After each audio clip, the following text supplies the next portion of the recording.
Bonjour à vous tous et à vous toutes et merci d'être avec nous sur 01net TV. Nouveau numéro de Village Startup. Vous le savez, si vous êtes un fidèle de ce rendez-vous, tous les mois, on vous fait découvrir quelques startups intéressantes ici même au Village by CA. Jérôme, bonjour. Salut François. Et aujourd'hui, nous allons vous faire découvrir des produits, des innovations, de véritables produits technologiques français vraiment intéressants, presque insolites. Vous allez découvrir dans un instant un scanner de poche. On va nous expliquer tout ce qu'on peut faire avec. On va découvrir également, François, une serrure connectée pour mettre sur la porte, mais une serrure d'un nouveau genre qui fonctionne avec la lumière. Et puis Fabrice Marcella, le maire du village, sera là tout à l'heure pour évidemment son coach tous les mois. Et aujourd'hui, il va nous parler des startups et des concours. Tu sais qu'il y a énormément de startups, de concours pardon, pour les startups. Est-ce que ça vaut le coup de se lancer dans ce type de concours? On en parlera dans un instant avec Fabrice Marcella qui sera là. Voilà, c'est parti pour ce nouveau Village Startup.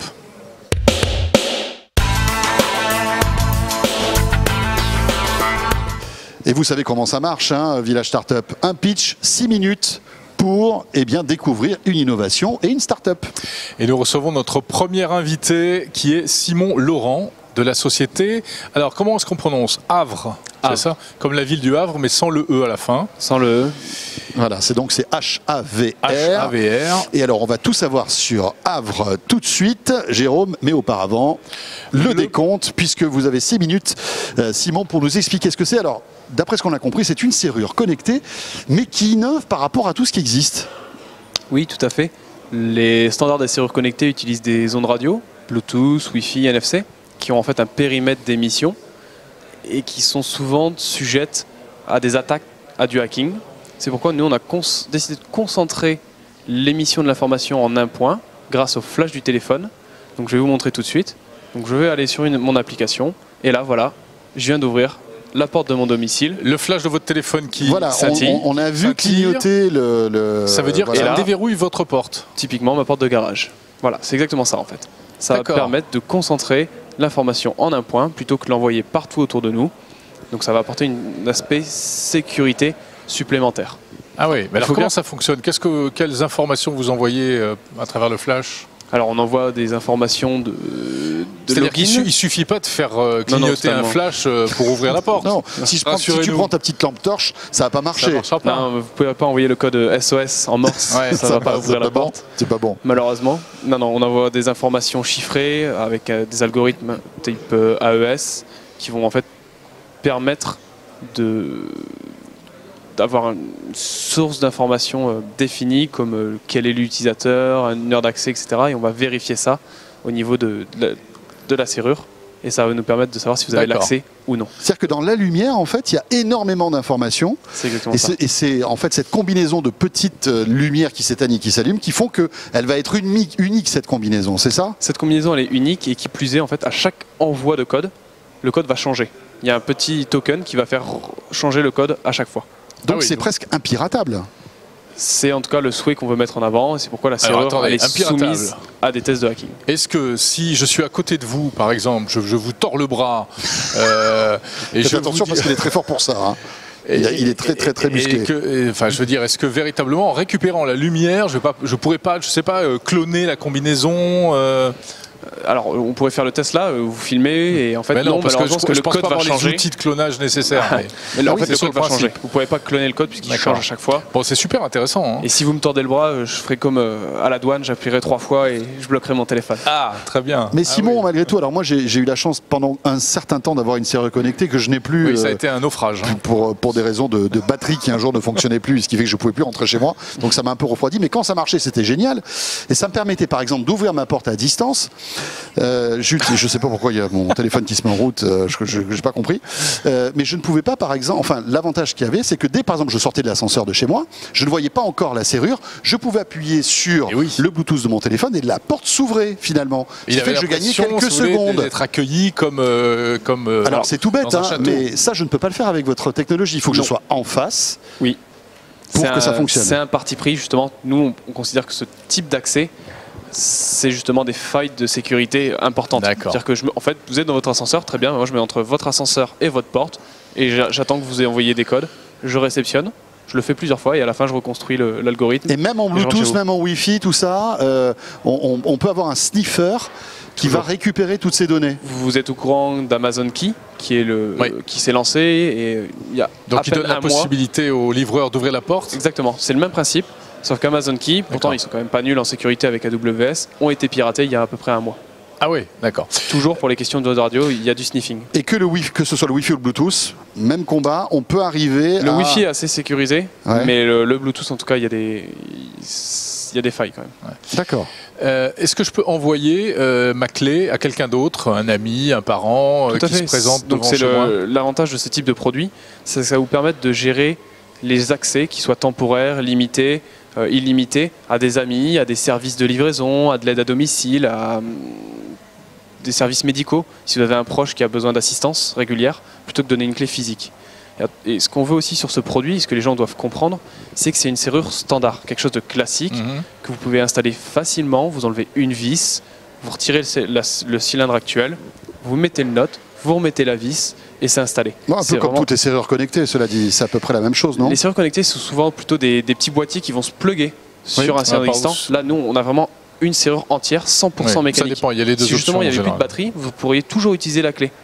Là, c'est vraiment 100% mécanique avec cette coloration connectée. D'accord. Est-ce que c'est connecté malgré tout au réseau Wi-Fi de la maison pour justement qu'on puisse interagir avec cette serrure ? Il y a une connexion Wi-Fi qui ne permet ni d'ouvrir ni de fermer, elle permet seulement de mettre à jour le produit. C'est tout. C'est tout. Donc à distance, via mon smartphone, je ne peux pas ouvrir la porte. Par exemple, je ne sais pas, moi, Jérôme doit venir chez moi, il a oublié son smartphone. Voilà, on ne peut pas faire ça. Je vais vous poser une question. Si quelqu'un vient devant chez vous spontanément, je suppose que si c'est Jérôme, il vous connaît, donc il va pouvoir lui vous demander via un SMS ou via un code, voilà, est-ce que je peux avoir l'accès de chez toi? Et là, il va dire pas de problème, voilà, je te donne. Simon, ça coûte combien cette serrure? Et vous en êtes où dans l'industrialisation de ce projet? Alors on est en pleine phase d'industrialisation, on aura 50 unités de test cet été, en juillet, et la commercialisation sera en fin d'année, au Q4, et le produit coûtera aux alentours de 400 €. 400 €.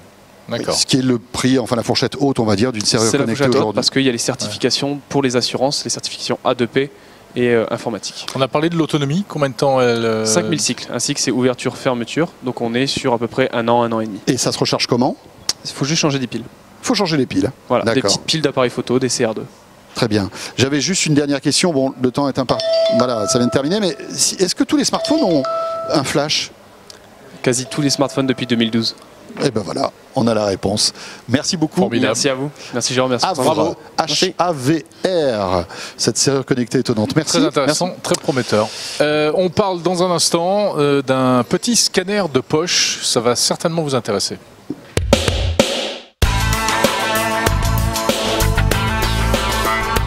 Et nous accueillons donc Renaud Pélissier. Bonjour Renaud. Bonjour. De PupScan. Et oui, un scanner de poche connecté, Jérôme. C'est vrai qu'on scanne de plus en plus de papier à des moments de la vie. On aime toujours avoir la carte grise sur son téléphone, ses dernières fiches de paie. Enfin, même on a encore du papier. Ouais, absolument. On croit que le papier est mort, mais il est encore loin d'être mort et on a encore beaucoup d'usages, notamment professionnels. C'est un autre débat, ça d'ailleurs. Est-ce qu'il faudrait qu'on reçoive toujours autant de papier pour ces documents? Ça, c'est un autre débat. Peut-être que ça va évoluer. Le mythe du zéro papier, c'est un peu compliqué. On va aider à y aller plus vite. Bien, Renaud, on va vous bombarder de questions dès que j'aurai lancé le chronomètre pour vos 6 minutes. C'est parti. Bon, Renaud, la première question qu'on peut poser, c'est que Jérôme et moi, le scanner... Voilà, c'est une question qui nous taraude un peu. On l'a déjà depuis des mois, des années, avec une appli qui nous permet de scanner, d'envoyer en PDF sur le cloud, par mail, etc. Alors absolument, si vous avez un usage occasionnel du scan, le smartphone répond à toutes vos interrogations et on l'a toujours avec ça, donc c'est très pratique. En revanche, dans le monde professionnel, on a un besoin de productivité accrue. On veut un outil qui soit bien sécurisé, intégré à l'infrastructure. Le smartphone est difficile à contrôler pour les DSI. Donc nous, on répond à ce besoin qui est d'avoir un objet de numérisation qui est lié au bureau avec un indépendant. En réalité. D'accord. Alors comment est-ce qu'il fonctionne et qu'est-ce qu'il fait, votre scanner de poche? Alors c'est un scanner qui est autonome, qui est relié en Wi-Fi au réseau local. D'accord. Et on part du principe que vous avez toujours les mêmes use cases. Je dois toujours envoyer des factures au format JPEG à mon comptable. Les use cases, c'est les cas de figure en français. Exactement. Hein. Voilà, excusez-moi. Hein. Donc on a des scénarios qui Ouais, sont un les peu toujours les scénarios. mêmes. C'est bien, c'est rien, ça fait français. Et donc ces scénarios sont préconfigurés pour les avoir une fois pour toutes, et du coup une session de scan commence par choisir le cas d'usage, et c'est tout. On appuie sur le bouton, on vise la page. Donc on peut faire plusieurs pages en série. Un laser qui dessine le cadre, c'est ça? Exactement, qui nous permet de viser et du coup d'avoir aucun effet de parallaxe. On a résolu beaucoup des problèmes du smartphone. On a pris la bonne idée du smartphone et on l'a amélioré. Oui, c'est-à-dire que si on ne le tient pas vraiment droit au-dessus de la page, ça marche quand même. Exactement, et en fait c'est mieux que ça, c'est que pour vous éviter de ne pas viser droit, le laser vous donne un feedback qui est vraiment très facile à contrôler, donc en fait ça n'arrive pas. Et puis la forme de l'objet est faite pour qu'on ne la tienne pas vraiment comme ça, mais que ça se... Alors dès que je scanne une image, elle va où cette image? Donc l'image elle va là où vous l'avez choisi dans votre scénario, ça peut être un Dropbox, un email, un logiciel d'entreprise. Quelle est la qualité du scan? Est-ce que je peux scanner des photos par exemple? Alors bien sûr, on peut scanner avec une très bonne résolution jusqu'au A4. Jusqu'au A3, on peut même scanner un article de journal et qu'il soit tout à fait lisible et utilisable. Si vous voulez vraiment faire un travail de graphiste, avoir une ultra haute résolution, là il faut réduire la taille. Donc sur des petites photos, ça marche très très bien.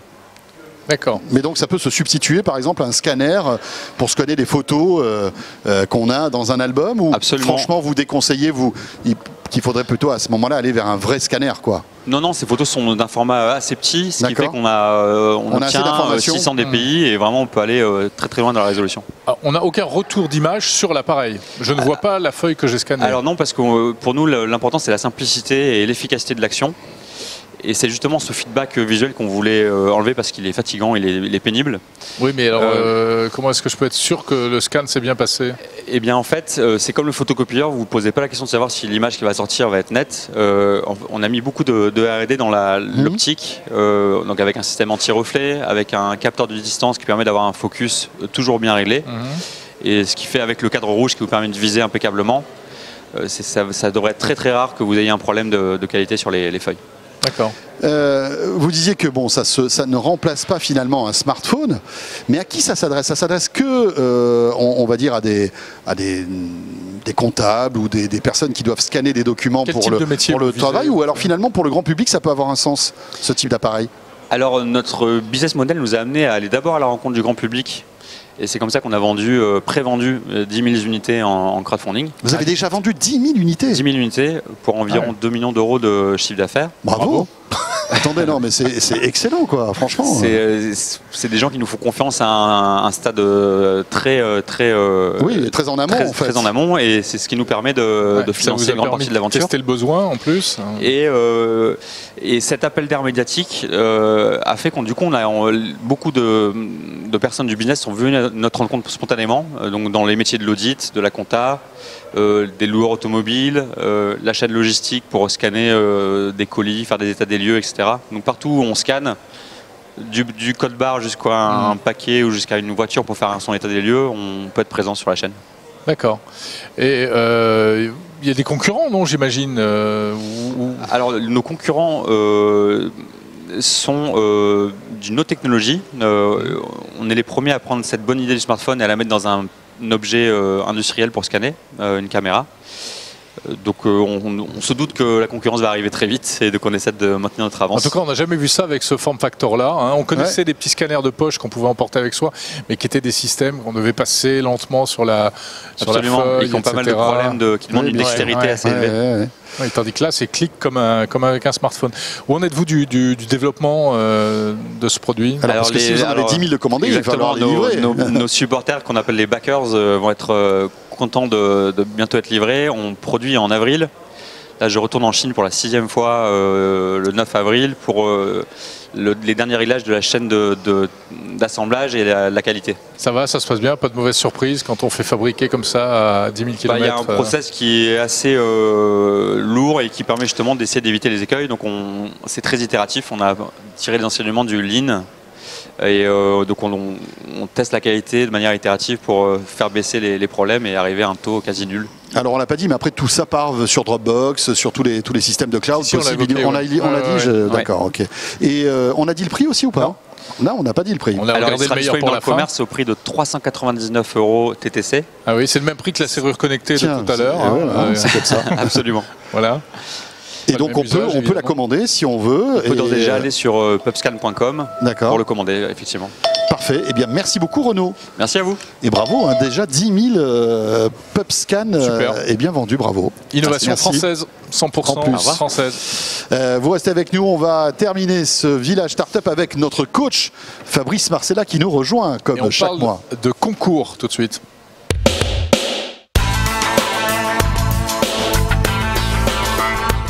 Bonjour Fabrice Marcella.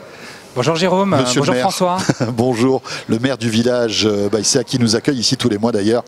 Le coach, donc, on va parler maintenant des concours. Parce que c'est vrai qu'on le voit souvent avec Jérôme quand on est évidemment. Quand on comme- sillonne la quand campagne. on- comme ouais, ça, mais qu'on- non, mais quand on traverse les terres rencontre d'innovation. des startups, on se rend compte qu'il y a pas mal de concours. Dédié aux startups. Il y en a beaucoup, peut-être de plus en plus. Est-ce que c'est une bonne idée quand on est une Est-ce startup que ça vaut le coup? d'aller et de s'inscrire à ces concours? Je lance pas le chrono hein, pour Fabrice. Non, c'est pas la peine. Il a un petit régime de faveur. Voilà, Ok, on va dire d'accord. qu'il Alors, il peut pitcher. Est-ce que c'est une bonne idée? Alors il y a du pour et du contre, c'est ce que je vais essayer en tout cas de vous dire aujourd'hui. Alors quel est le point commun justement entre tous ces concours, hein? On parle de BFM Academy, on parle de Innovation Award à Vivatech, on parle de graines de boss sur M6, enfin les 100 startups dans lesquelles aussi il faut investir dans le challenge. On voit qu'il y a des concours, j'en ai compté pas moins de 3 rien que sur cette semaine, et c'est quasiment à minima un concours par semaine. Alors tous ces concours, ils sont organisés par qui? Bonne question. Certains sont organisés par des chaînes. Oui, des On l'a vu, médias. Médias, Des ouais, médias, des médias, bien sûr, sûr. ça leur Bien Comme permet la BFM Academy. La BFM Academy en est l'exemple. C'est aussi organisé par d'autres médias, la presse notamment. Attention à ce que vous allez dire parce qu'on les connaît bien hein, chez BFM. Donc, D'autres sont organisés aussi par des corporates. En fait, on voit de plus en plus de grands groupes, Engie, Crédit Agricole, Sanofi, organiser des concours de start-up. Il y a EDF aussi. EDF. Il y en a plein. Ouais, c'est vrai. On a aussi des organisateurs de salons qui organisent leurs propres concours. Alors vous êtes bien placés pour le savoir. Vous êtes des habitués du CES de Las Vegas, mais c'est vrai aussi bientôt chez Vivatech, on aura aussi un concours de start-up. Alors tout ça, déjà l'intérêt, il est avant tout pour les organisateurs, avant d'être Eh oui, parce que finalement, ça me permet moi, en tant qu'organisateur d'un événement, d'animer mon événement, de Bien faire de la sûr. communication sur les types de start-up que je vais vouloir recruter, faire du sourcing. Donc on voit très bien l'intérêt pour eux. Mais l'intérêt pour les start-up est-il aussi évident? Alors les pour diront que, eh bien déjà, c'est un bon moyen de tester son discours ouais. face à un jury de professionnels, de voir à quel moment finalement il y a une faille et pour pouvoir le corriger. Bien sûr. Et quand- Mais si je puis me permettre, Fabrice, il faut même le tester avant parce que c'est important de bien pitcher là. On alors, le voit. c'est-à-dire, généralement, il vaut mieux arriver préparé. oui, voilà, Je suis il d'accord. faut quand même avoir un bon Je niveau suis d'ores et d'accord. déjà parce que. Mais Oui, mais on finalement, peut toujours quel est s'améliorer, l'enjeu donc. Quel est l'enjeu pour la start-up? Elle n'est pas là en train de chercher des Non. fonds, elle n'est pas là en train de vendre son produit, donc on est sûr Souvent d'avoir un le client. prix qui est offert est assez minime. est quoi. assez honorifique. Et justement, d'ailleurs, ça doit faire partie des choix de sélection des concours.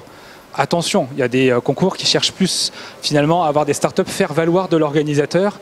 Quand on est une Aïe. startup, on a peut-être autre chose à faire, sauf si à la clé, bien sûr, il y a un prix. C'était le cas d'ailleurs au Web Summit cette année, hein, plusieurs dizaines de milliers d'euros gagnés par d'ailleurs un entrepreneur du village, Uwe, de la startup Lifine. Donc voilà, il y a des fois, ça vaut le coup d'investir un petit peu du temps pour pouvoir participer Ouais, à s'il ce y a un type gros de chèque, c'est concours. sûr. Fabrice, la question qu'on peut se poser aussi, c'est qu'il y a aussi des retombées médiatiques dans ces concours. Vous le disiez tout à l'heure, il y a beaucoup de médias qui font ça.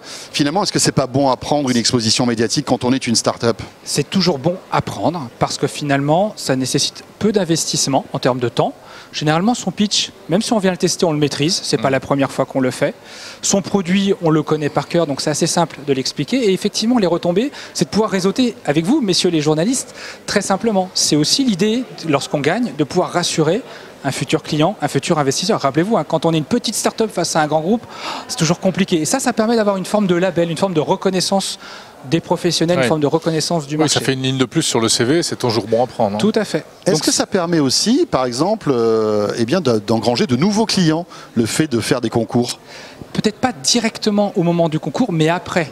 Si vous regardez les présentations des startups ayant gagné un concours, ben c'est une forme de référence. Il y a les références clients qui rassurent les clients, mais il y a aussi les références et les prix gagnés qui permettent justement de gagner cette confiance-là. Certaines fois, pas simple à obtenir, même si le produit est très bon, même si l'entrepreneur est très bon. Donc c'est de nouveau un moyen de rassurer. Il y a des startups qui sont des bêtes à concours. Enfin, on parlait de Uwe tout à l'heure, j'en ai un autre ici chez Solène que vous avez reçu aussi dans Village Startup, mais On voit bien qu'au-delà du produit, pour gagner un concours, il faut aussi avoir de bons orateurs. Des gens qui sachent s'exprimer, interpeller. avec conviction. Voilà. Donc ça, il faut faire le show. C'est pas facile ça. Hein, non, c'est extrêmement. Parce que c'est un autre métier. Hein. On peut être un excellent ingénieur et ne pas savoir communiquer. Qu'est-ce qu'on fait là dans ces cas-là? Il faut prendre des cours, peut-être déléguer et trouver quelqu'un qui a un peu plus de bagou dans l'équipe. François, vous avez la solution. Il faut savoir déléguer. Ce qui n'est pas évident. Hein. Ce qui n'est pas évident lorsqu'on est un entrepreneur et qu'on a son bébé. De déléguer et de mettre en avant finalement l'un de ses collaborateurs, l'un de ses associés pour pouvoir aller présenter. Et oui, il faut que celui-ci maîtrise tous les aspects du problème, qu'il puisse répondre à toutes les questions aussi. Tout à fait. Donc ça, c'est le biais potentiel, en tout cas, lorsqu'on se présente à un concours.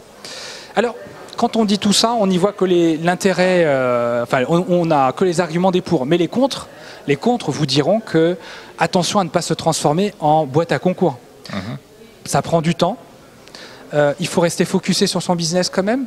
Même si on a dit on maîtrise le pitch, on maîtrise certes son produit, mais néanmoins il faut se rendre au concours. Souvent ensuite, ça nécessite aussi de passer un petit peu de temps lorsqu'on l'a gagné à continuer à réseauter, en tout cas à faire le jeu de l'animateur de ces concours.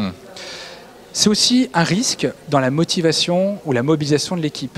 Et ça, je l'ai déjà vu, des équipes qui se sont mobilisées autour de leur entrepreneur participant à ce type de concours. Ils ont tout donné, ils sont arrivés en demi-finale et ils ont perdu. Et là, ça a été la catastrophe. C'est le drame. Ah oui. Là, c'est le drame. Ça a été quelques semaines de questionnement. De voir dans les chaussettes. C'était compliqué. Voilà, de remise en cause. Alors même que c'était un concours, c'était sympathique. Et puis la demi-finale, c'est pas si mal que ça aussi. Mais oui, c'est déjà une belle reconnaissance. Voilà, une belle reconnaissance. Bon, c'est sûr que si on arrive dernier, là, c'est pas terrible. Mais c'était pas le cas. C'était pas le cas en tout cas. Et puis, en tout cas, ce qu'il faut avoir en tête lorsqu'on sélectionne un concours, c'est le temps que je vais y penser, le minimum possible, et ce que je vais y gagner, le maximum possible. Voilà le bon équilibre à trouver. Souvent, certaines startups peuvent déléguer ça à des stagiaires. J'ai rien contre les stagiaires, mais à un moment donné, ça nécessite quand même un petit peu d'investissement. Il faut aussi savoir se différencier. Alors j'ai vu des startups chanter. Alors c'est assez déstabilisant, hein. J'ai pas dit qu'ils avaient gagné, mais attention à l'originalité. Ils pitchaient en chantant. Voilà, ils pitchaient en chantant. Ah oui, l'originalité a peut-être ses limites quand même. Attention quand même, hein. J'en ai vu d'autres. Et Fabrice, sauf si on a une start-up dans le champ, là ça a du sens. Mais si on est dans la fintech, c'est un peu plus compliqué quand même. Oui, c'est un peu bizarre. C'est pas de nature peut-être à rassurer. Voilà, donc à moins que ce soit des maîtres chanteurs, mais oui, ça c'est autre chose. Voilà. Mais voilà, c'est ça. L'idée c'est d'interpeller le jury. Hein. Et Fabrice, dans la forêt de concours, il n'y a pas quelquefois des concours truqués dont il faut se méfier? Truqué, ça je peux pas dévoiler toutes les coulisses quand même des concours. Hein. Non, truqué, je sais pas, en tout cas les concours sont généralement bienveillants et sont de nature à mettre en avant l'organisateur, l'entrepreneur et le jury. C'est ce qu'il faut comprendre. Voilà, donc après, il n'y a rien qui est truqué, que des acteurs bienveillants, et l'idée c'est que chacun puisse se valoriser grâce à ça. C'est avant tout un objectif de communication pour l'ensemble des parties. Est-ce que gagner un concours, c'est forcément la clé du succès ? Ou pas forcément. On peut très bien être numéro 1 d'un concours et ne pas exister un an après. Ne plus exister un an après. Ça arrive souvent. Ça arrive souvent. Par contre, ce dont on est sûr, c'est que gagner un concours permet en tout cas, sur le moment, d'être extrêmement bien relayé sur les médias sociaux, dans la presse. En tout cas, c'est de nature à accélérer la visibilité de l'entrepreneur et de sa start-up. Très bien. Parfait. Donc les concours, oui, mais attention. Mais attention. Comme toujours. Merci Fabrice. Merci à vous deux. Le maire du village Baïséa dans ce village start-up qui se termine. Merci de nous avoir suivis. J'espère que cette petite sélection de start-up vous a intéressé.